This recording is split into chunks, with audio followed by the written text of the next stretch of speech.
Le Paris Saint-Germain serait prêt à proposer plus de 150 millions d'euros pour signer l'attaquant du Galatasaray, Victor Osimhen, en grande forme actuellement parce qu'il marque but sur but.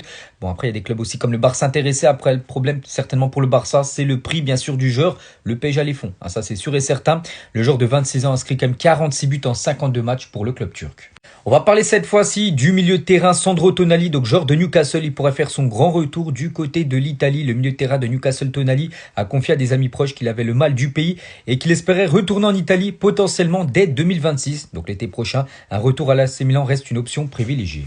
Des nouvelles concernant Robert Lewandowski. Donc l'AC Milan a exprimé son intérêt pour la signature de l'attaquant du Barça Lewandowski en fin de contrat, en fin de saison. Donc l'AC Milan, ils aimeraient l'avoir en janvier, à 6 mois de la fin de son contrat.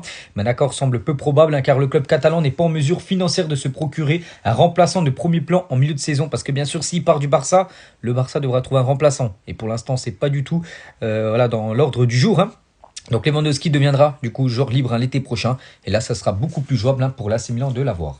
Et on finit aujourd'hui avec cette pépite allemande. Je ne sais pas si vous le connaissez les gars, il s'agit de Saïd Elmala. Il a été convoqué avec l'Allemagne là pour les 2 prochains matchs de la Mannschaft. Et ben ce tout jeune joueur de 19 ans qui joue du côté de Cologne. Regardez les équipes intéressées. Manchester City, l'Inter Milan, le Paris Saint-Germain. À noter que le Bayern Munich suit également le joueur.